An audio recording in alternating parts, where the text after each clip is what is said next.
Well, I mean, just kind of to recap the day, I mean, a great opportunity here with the community service projects, just kind of recap those 2 stops. No, it was awesome. We moved a lot of mulch and helped with the playground, burned a lot of calories. But that's what this is all about, is giving back to the communities. And then we painted the playground. I helped with the 3-point line. It's a little crooked, so hopefully no one will get mad about the crooked lines. But the court looked beautiful. I think you said back in May that you were kind of anticipating having to be a little bit more hands-on with the guys this summer. How did they respond to that? Yeah, our guys were great. We got 10 weeks. We got to work with them 8 of the 10. They worked really, really hard, had great attitudes. Still got a long way to go. We don't play till first week in November, so it's gonna. And we've kind of had the 4-hour restrictions a week. So once we get through the next 4 weeks, once school starts, and then we get to the 20 hours, we'll be able to do a lot more stuff with the guys. But they've done a great job. They've had great buy-in.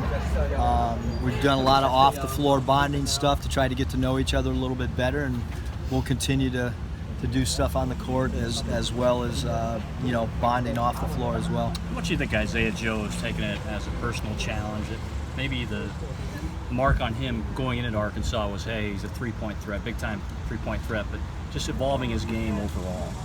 Yeah, I mean, I think Isaiah has done a phenomenal job of working on his ball handling. He's done a great job in the weight room. He's really focused. He's a guy that, if you walk in late at night into the building, or you come in on a weekend, you can hear the ball bouncing. He's probably getting shots up and trying to improve on his game. And we've had quite a number of guys that have been in there a lot on their own, which is really what we wanted to try to see. If you just come do your 4 hours for 8 weeks in the summer, which really the summer is the biggest time you're going to improve your game, probably not going to improve too much. You got to do a lot on your own. And we've had a group of 7 or 8 guys that have really, really done that and been working really hard at a high level on their own. Is your roster set, or could there be any addition or subtraction? Or yeah, I mean, I think that the roster's probably set. But having said that, some of it's in your control and some of it's not in your control. But yeah, we feel like school's starting here in a few weeks, and like I said, we've had really good player development stuff in the off season. And looking forward to the guys coming back to school. A lot of them actually, I've been shocked. I've never been a part of a program where so many guys stayed, and we have a pretty decent break. We got 5 or 6 guys still here working on their game. you've had a lot of people, a lot of kids in the last 2 weeks, and obviously new recruiting staff that got out in the spring and summer. Just talk about how that's going, and how you feel about how things are looking down the line. Yeah, obviously with the recruiting stuff, you can't talk about any particular student athlete, but we've been really happy, with unofficials and stuff.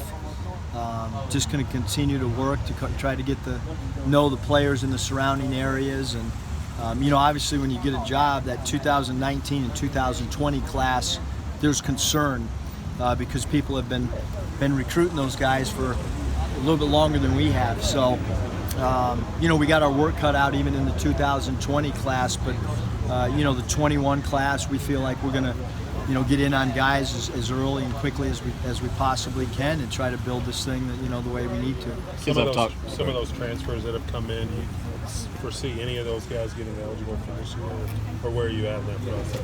Yeah, I mean, the only one that's put a waiver in is Connor Vanover. JD's going to spend the year on player development, and Bebe will do the same, where those guys are, they're true transfers, and then obviously the grad transfers are playing, and Jimmy and Scylla. So we'll see how the Connor thing goes, and either way it's positives. If he can play, great. If he sits the year, it'll be great from a player development standpoint. We can continue to work on a lot of stuff like weightlifting and adding weight to his game, and working on skill development as well.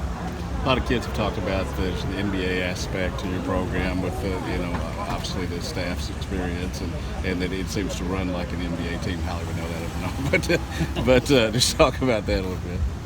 Yeah, I mean, I think, that's probably in reference to, really no zone defense in 4 years and a lot of NBA quick hitters offensively. And when we talk about our draft room, it's not a recruiting room, it's kind of a draft room, and we don't use 4 stars or 5 stars or 3 stars. We talk about, is this guy equivalent to a lottery pick? Is this guy a mid-first round guy? Is this guy a late second round? Is he an undrafted guy that goes through, joins your team in free agency? So I think some of that stuff maybe they've picked up on a little bit, but it's just the terminology that a lot of us are familiar with in our office, and so we kind of roll with it. How good do you feel about the front court, the combination you brought in, just the variety of types of players that you can put in the paint? We're really small. And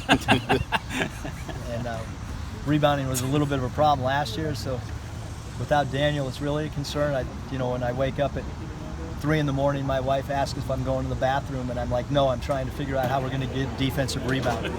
So that's a concern, and we'll do a lot of rebounding drills. I don't know if, you can only get so good doing rebounding drills in practice, but we have to rebound. Our guards are really good rebounders. That was part of the reason a guy like Jimmy Witt, I think, can really help us, because he is a really good rebounder for his position, and we're going to need Scylla to rebound the basketball at a higher clip than what he's done at his previous stops. That's going to be really important. Guys like Adrio have to rebound the basketball, and obviously, Reggie's got to really rebound the ball too. So we're going to have to do it collectively. Mason's a good rebounder for his position, and he's going to have to rebound a little bit better than he did last year as well.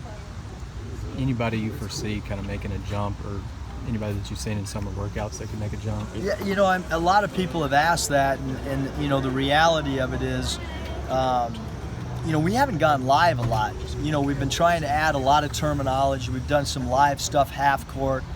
We wanted to get through the summer and try to figure out our terminology and the style of play that we want to have. And we haven't really utilized, like, all right, here's an evaluation 8-week period. We didn't feel like that's what we were trying to do. We wanted to try to get as much stuff in as we could from a side out, baseline out, and then we want to start ramping it up when they get back together. Obviously, they're going to forget some stuff over the break, but we'll review, and then once we have the 20 hours instead of the 4 hours, we'll be able to really start evaluating and determine roles and things like that. I think it's unfair to, in the middle of the summer, to start thinking about, roles and rotations and things like that. A few of the non-conference games, I guess, have leaked out. Just how do you feel overall about the schedule you're going to face?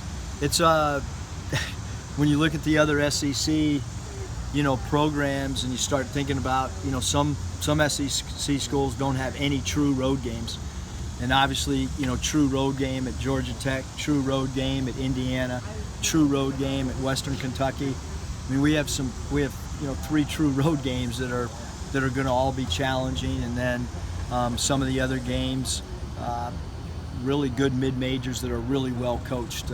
It's kind of weird because some of the games were set up before me, but a lot of them are really good friends of mine that are coaching other programs that we're going to end up playing. And we're playing teams that can beat you if you're not ready to play, and you take them for granted. I mean, so I think the schedule puts us in a position that you try to put yourself in come non-conference. It's going to be challenging enough, and then you add, TCU. I mean, you got some good games. Anything else? Just for you being new to the state, what do events like this been like getting to see outside of Fayetteville? I mean, it's was I allowed to say that game? Well, Is that TCU game now? Or no? Yeah, it's Yeah. out. They Okay. released that. I didn't want to get in trouble. Sorry about that. What was the question? Just The Georgetown one wasn't, though. Just for being new to the state, events like this, getting out of Fayetteville, what's that been No, like? it's been great. I mean, I've been out a lot, and it's been great to hit different parts of the state, meet different, fans, meet boosters, former players, former alumni. It's been awesome, and it's needed. I mean, I get that I'm new to the area and to the state, and so for me, when these opportunities come, I can't pass them up. I need to get out and meet as many people as I can. No. Thank you very much. Yeah.